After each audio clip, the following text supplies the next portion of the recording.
Hi everyone, in today's video we are concluding our 5-part series on casting a circle. If you haven't seen parts 1 to 4, I recommend that you watch those first, then this final part, part 5, will make total sense to you and you will be able to cast a magic circle from start to finish with all the elements that you need to be able to do that successfully. So with that in mind, let's jump right in.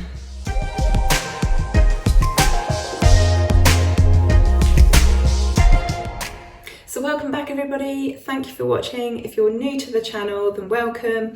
I'm Ren, I'm known as the Cemetery Witch because I live on a cemetery in the heart of England, and today we are concluding our Casting a Circle series. This is video 5. As I explained in the intro, if you haven't seen parts 1 to 4, I really do recommend that you watch those first.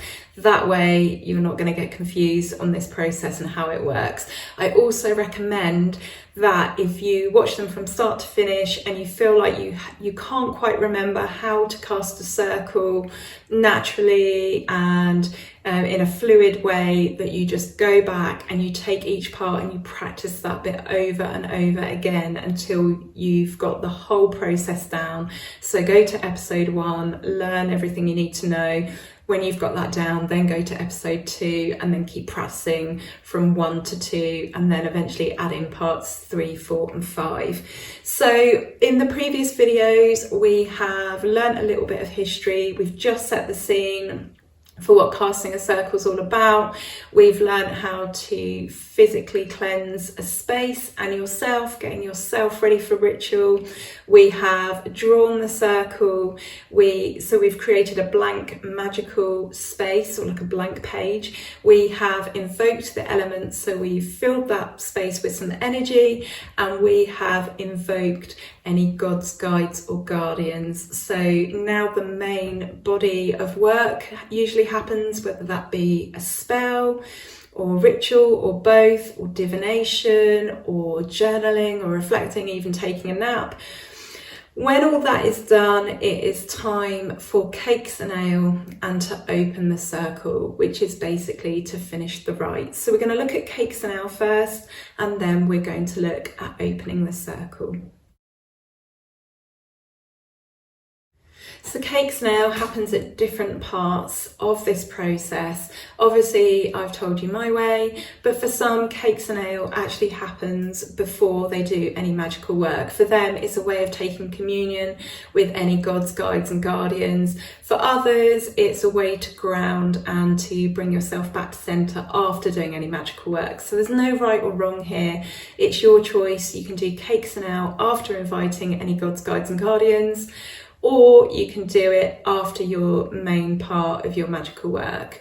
It's entirely up to you. There's no right or wrong. You're not going to mess anything up. You're not going to do anything wrong if you place this in different parts. You might even decide to chop and change depending on the situation. So cakes and ale is a term that's been used for about 70 years, and it's just a name for this part of the ceremony where we have some consecrated and blessed food and drink. So quite often it's not cakes, it's crescent-shaped cookies or biscuits, but really that could be anything. That could be some biscuits you've made, it could be some biscuits you've bought. They don't have to be crescent shaped, or it could even be some bread. Ale, it's not necessarily ale, it could be mead, it could be cider, it could be apple juice, it could be orange juice, it could be water. But the point is, they are consecrated and blessed, and if you're in a group setting, that would be done by the priest or priestess. So these are just items that we ingest. If you're in a group setting, then cakes and ale is a chance to connect, maybe a time for a bit of laughter, maybe a sort of, it's kind of almost a social time. Like I said to you before, when we've invited in the elements and any gods, guides and guardians, really it's like a bit of a party. So I look at cakes and ale as part of that. If you're in a group setting and there are other people, then when these are shared out, quite often before you're given them, you're told, may you never hunger, or may you never thirst, depending on whether it's the liquid or the food. And your response to that usually is blessed be. So it's a relatively small part of this entire process. what we're going to do after the cakes and ale is open the circle, which is to finish the ritual.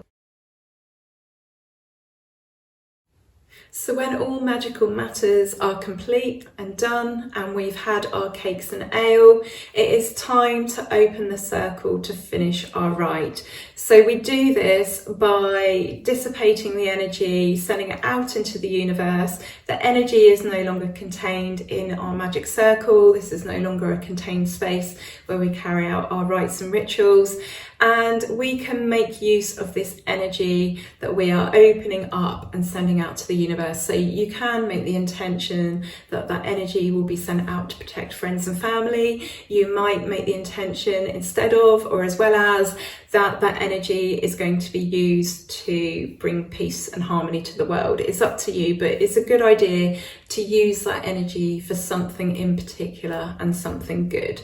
So before we open the circle, we need to bid farewell to the elements and to any gods, guides and guardians, and to spirit, all the people or entities and things and spirits that have attended our circle and perhaps have lent us specific abilities or their love, their comfort, their support. So in a similar way to calling the elements in and gods, guides and guardians, we are going to politely invite them to leave our circle. We're not going to command them to do that, we're going to invite them to do that.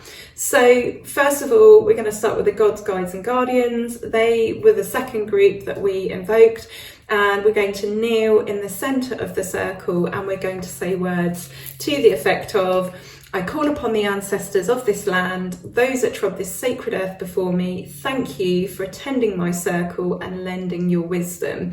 I now invite you to leave my circle.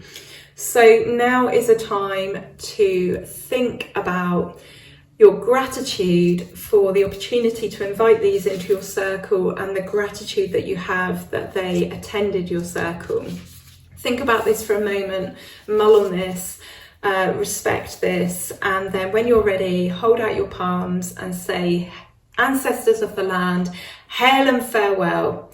So again, you want to do this confidently, loudly, with love, with enthusiasm, with passion, with gusto. You are interacting with other entities, other beings, other things. So this is not something that we've made up. This is not something that we, that's just fancy that we do for fun. This is a thing, a genuine thing. So you put your love, your effort and your enthusiasm into doing that. After we have said goodbye to any gods, guides and guardians, if you invited a lot, then you've got a lot to say goodbye to. So this process might take a while, but once we say goodbye to them, we bid farewell to the elements. So we're starting in the east again, and then we say words to similar effect. So I call upon the guardians of the watchtowers of the east, powers of air and east, I thank you. I invite you to leave my circle. Or, other words to that effect. I thank you for attending my circle. You've been very welcome. I'm so glad you attended. I now invite you to leave. Just words to that effect. It doesn't have to be the words exactly that I'm giving you now. You can write this, you can make this as long as you want or as short as you want, but as long as you're being polite, you're getting the job done and you're grateful and you show that gratitude.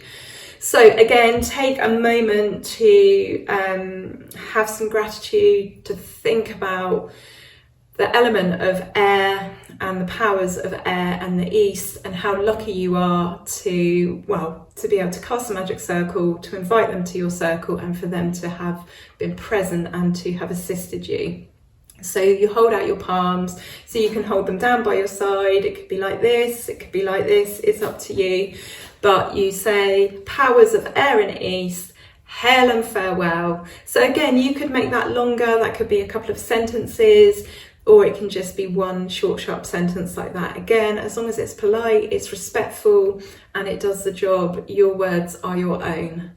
So you continue with all of the elements, and then you dissipate the energy with the magical tool that you use to draw the circles. So whether that be a wand, an athame, your finger, a stang, it doesn't matter, but you use the tool that you used when you drew the circle. So starting in the north, you go round in a circle and you see the flame being retracted back into the magic tool, or you can actually just see the flame being dissipated out, expanded out, so that you no longer have a contained circle. So there's a lot of visualization going on here.